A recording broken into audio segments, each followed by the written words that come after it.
Hello everybody, it's Anthony here and welcome back to the channel. Happy New Year to those who've already started to celebrate it, and have a great end of year day for all the rest of you. I thought I'd do something different for the last episode of the year, and it is Saturday, so I will do a list, sort of a review for 2022 in the Northern Hemisphere. Lots went on in Super League, the Challenge Cup, the playoffs and the World Cup. This is my thoughts on the 11 most enjoyable moments from the year. Why 11? Well, when this episode goes out, there will be only 11 hours until 2023 in the UK. No other reason. So, before we begin the countdown to 2023 and help out the channel, please remember to go ahead and press that like button, to subscribe, and that notification bell for any new videos that may be coming through. And also getting more good stuff from this Rugby League channel. C-A-R-T-A. Number 11. A new team, a new horizon.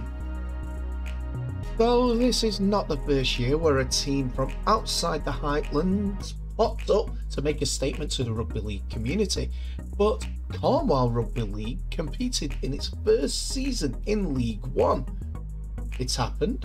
A team from the southwest of England has started its Rugby League journey into the professional ranks. It is the first embers of something from the roundabout area since we thought that the 2013 Rugby League World Cup would create enough interest to start a league team in Bristol, which never materialised.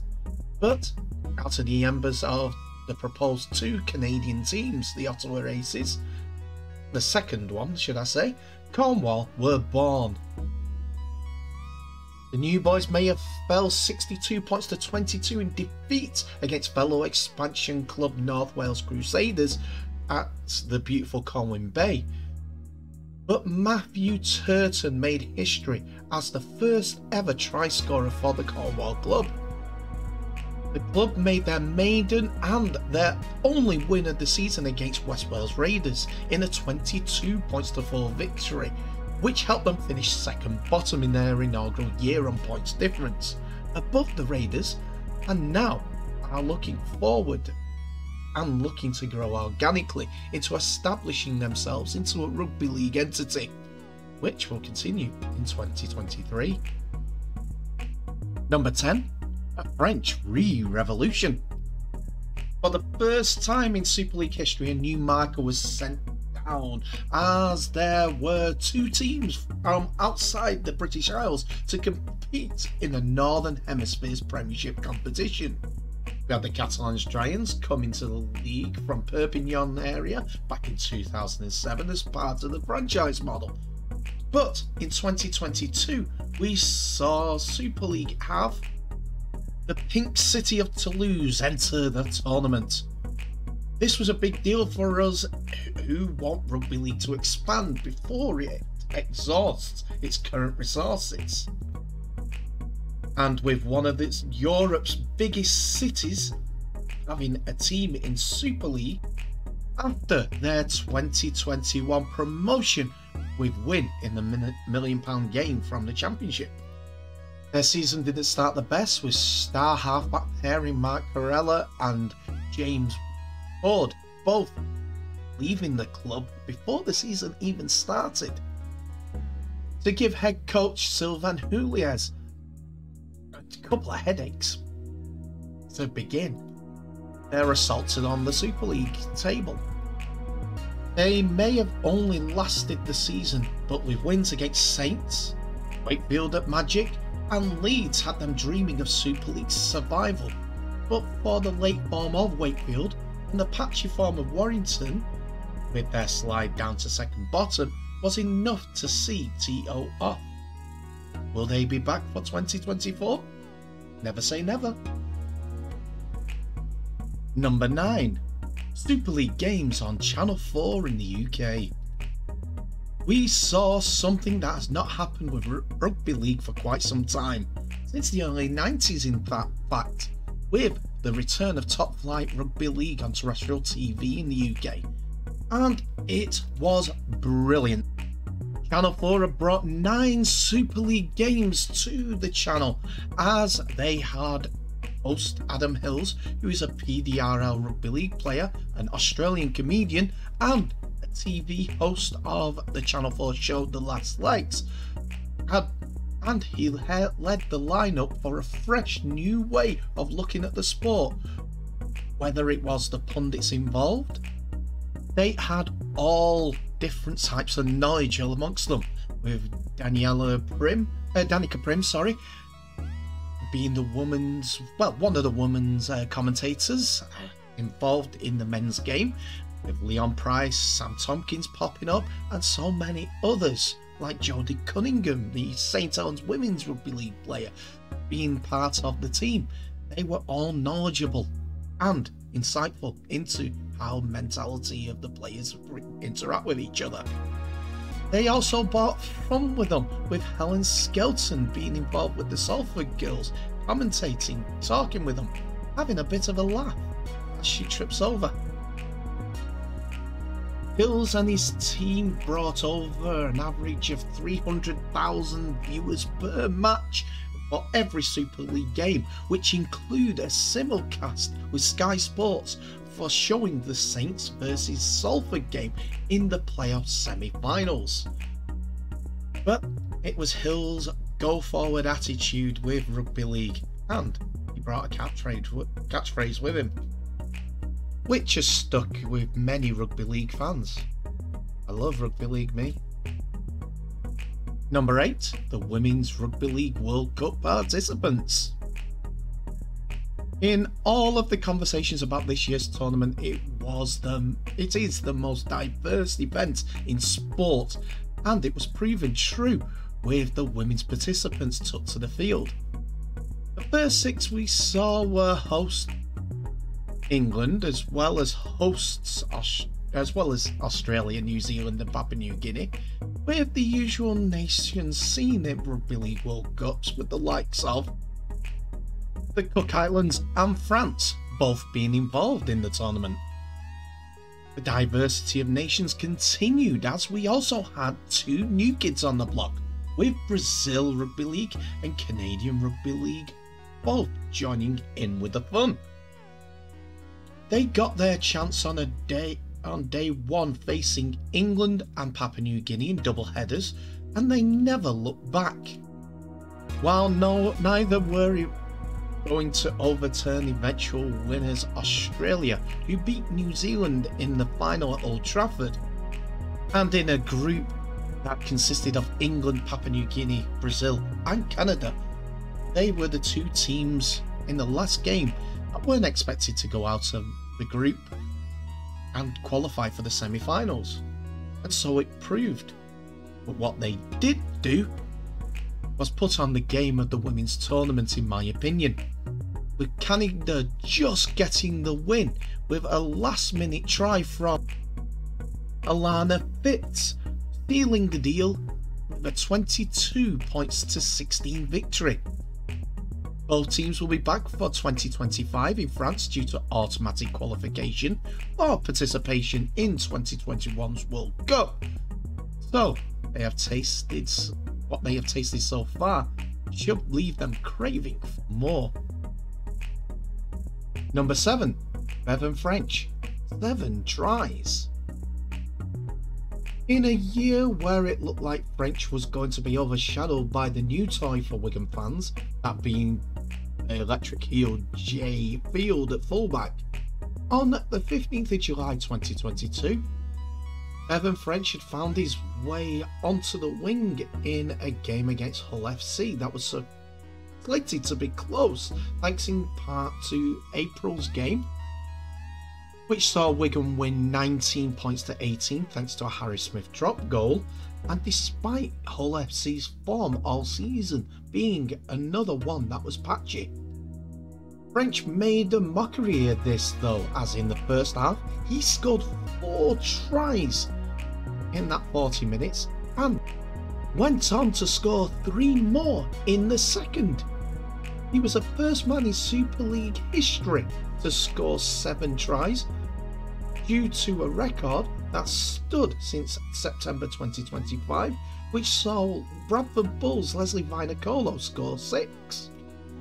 All this was even completed with 20 minutes left in the game, and it seems like Wigan's record of 10 tries in a game, which saw Martin Offiah score the number against Leeds, was safe, despite the 3 all meeting up earlier in the season and discussing Martin's record.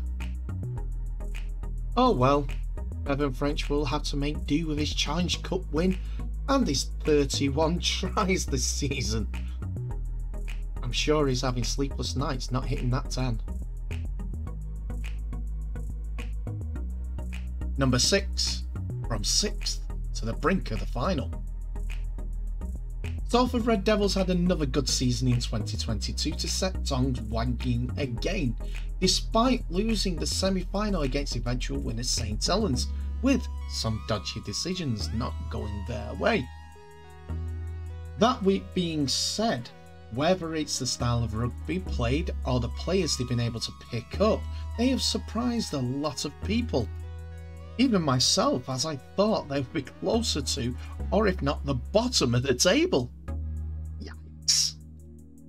No matter what has been said, Salford were able to reach the 6th place with a brand of rugby league that's easy on the eye, and it wouldn't look out of place at higher levels of the league. Players like Ryan Briley playing at a high level.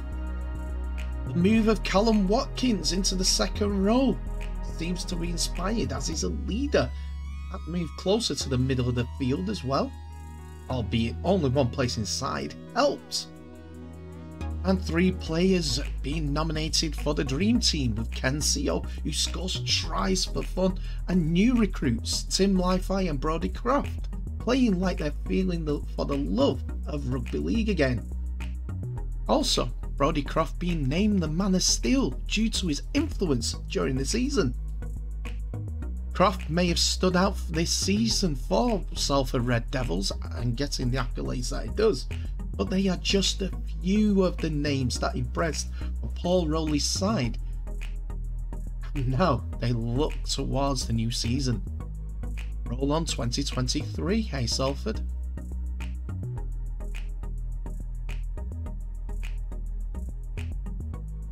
Number 5, the Challenge Cup Finals new adventure.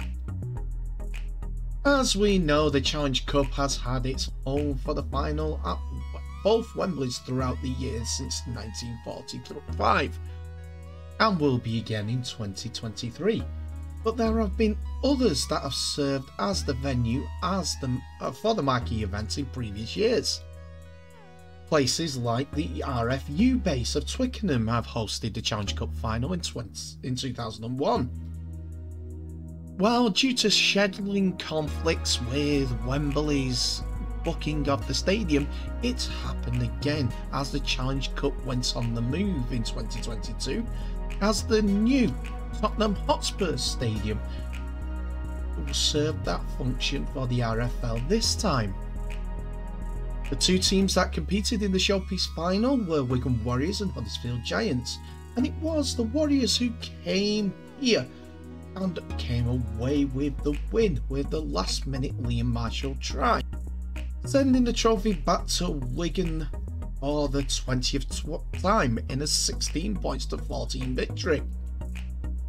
There was their usual curtain raiser too, with this time Featherstone Rovers taking on Leeds Centurions for the AB Sundex 1895 Cup, again at the Tottenham Hotspur Stadium, which saw that trophy head to a Wigan postcode too. 51,627 Northerners and your humble host went to the game, which had visitors from all over to experience this showcase event. It is an impressive stadium that wowed me, and as I went in with its spacious concourses, so that the queues didn't interrupt the flow of people going up and down the stairways. The stadium from a fan experience was an excellent experience for all involved. While outside the stadium, it was busy and bustling with eager fans. A good day put out for the victors, and a stadium I would visit again if they have Rugby League on once more. Number 4, the Saints complete the four-peat. The team I picked to win Super League remain unbeaten, and to be fair, every trophy in 2022 should have been in their grasp, but they only missed out on one, and that was a Challenge Cup, as they succumbed to the eventual winners Wigan Warriors in the semi-finals. Yes, that team is indeed St Helens, as they made it 4 grand final wins in a row as they beat Leeds at Old Trafford, though they didn't have it their own way, as they chose in a couple of instances during the season not to play their first team squad, as they lost against Castleford during the grueling Easter period, and also saw the loss of Lewis Dodd, who was Christian Wolf's hand-picked 20-year-old man at halfback due to an Achilles injury earlier in the campaign, which was sustained against Wigan on Grove Friday. Saints, though, were still steamrolling teams despite a surprise loss to Toulouse earlier in the season, but it was motivation for themselves to pick themselves up and go again. Whether Johnny Lomax was partnered by Jack Wellesby, or acting halfbacks James Roby or Joey Lussick during the season, filling that void, Saints went on to win the League Leaders' Shield. As their first piece of silverware for 2022, as Christian Wolf himself announced that he would be leaving the club as he's agreed to join the Redcliffe Dolphins from 2023 as assistant coach to super coach Wayne Bennett. Saints went through the playoffs to become champions as they beat Leeds, with what I still think is with a few favourable decisions against the Salford side who nearly broke Saints' dominance. For them to overcome all this and lift the trophy for the 4th time. Now it's up to Paul Wellens to keep the momentum going, try to win number 5. Number 3, that's World Cup semi-final. As this is an Englishman reading this to you, you're probably thinking that I'm talking about when Stephen Crichton broke the hearts of English Rugby League audience at the Emirates. More on that later, but no, I'm talking about the semi-final, the other one, which is regarded as the greatest game of all time. The stars of the NRL were on show when the best 2 teams in the world entered Elland Road as Australia played New Zealand, playing the purest game of rugby league to this humble observer in a 16 points to 14 victory at Leeds, with Australia coming out as victors despite trailing 14 points to 10 at half time. Whether you're a Kiwi or a Roo, you're biting your nails down to the quick. And it all started with Josh Adokar scoring a Try of the Year contender to extend Australia's lead, before New Zealand fought back. It was a truly dogged affair between the top 2 nations in the world, with violence erupting during the second half.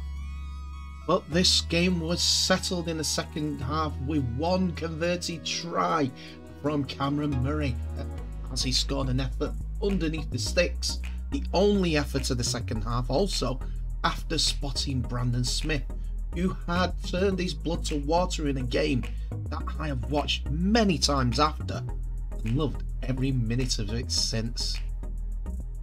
New Zealand came out second best on the day, but to English fans, to the English audience, to everyone watching, that's the closest thing that the UK audience will get to a start to the Origin game. And who would have thought it would have happened in the UK, eh? Number 2, the rise of Samoa Rugby League. Toa Samoa. Samoa walked into St James's Park not fancied much before the Rugby League World Cup for any real success due to the years of infighting before regarding head coach Matt Paris and the results beforehand. And after day 1 of the tournament, it was nothing to write home as well about for Samoa, as they were walloped by England in front of the Newcastle audience. In fact, all eyes were watching Pacific Island nation rivals Tonga as the team to watch out for as a dark horse going into this World Cup. But after a range of injuries that Samoa had received during their first game against England, like the freak hip injury that happened to Tyrone May, which saw him in hospital, everyone was starting to write off Samoa as a real force in rugby league. But was at the peril of everyone else. Because, as we know, just looking at the 2 players in this picture, Junior Paulo and Jerome Luai, they are a team littered with grand finalists in the 2022 final in their ranks.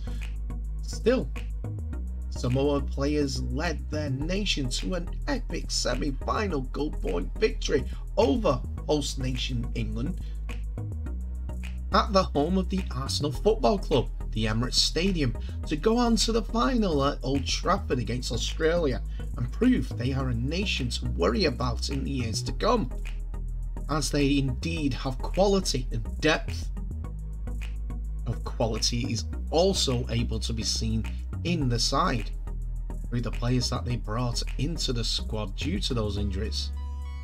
Here's hoping that Origin rules change and these players can still compete as Samoan players, so that they can make International Rugby League the success that it has been in 2022.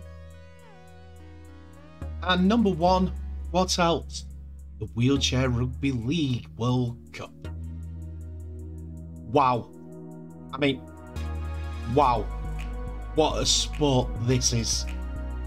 Thanks to its humble beginnings, this is the true meaning of an underdog story, and I mean for the competition as a whole, as it has undoubtedly been the highlight and star attraction of the 3-tier tournament, despite it being seen the lesser as their lesser event. Those who had seen it before knew it was the best kept secret of our sport, as it's still a car crash style of rugby league, which so many fans have been craving for years. And despite it looking brilliant at some times, it looks like a car crash as well, as there's wheels and everything involved. Whether it's America, who in their first tournament and first game, they won their first ever game, or even if it's Spain that's playing in the tournament, it is the star attraction to see.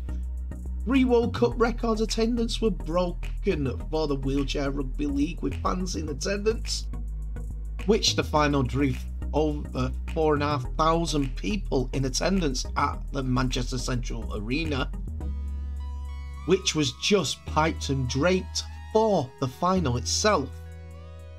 Or if you're at home on your settee, joined by another 1.3 million people watching at home, tuning in to that final. It had something at the end of it which soccer, as well as the men's and women's rugby league, didn't have. An England win. And that's my list, ladies and gentlemen. Thank you so much for watching. Please remember to like, subscribe and share this video worldwide, as well as clicking that notification bell for any updates on new videos that may be coming your way in the near future. Comment section is open so you guys can comment on the video, and also please let me know what your top 3 is for the Rugby League in the Northern Hemisphere and the Southern Hemisphere for 2022. This is the last episode of 2022, so thank you so much for watching and being a supporter over the last 12 months. We're up to 408 subscribers at this time. Let's hope we can boost that up for the new year. Speaking of the new year, wish you all the best, all the luck and all the health for you and your family for 2023.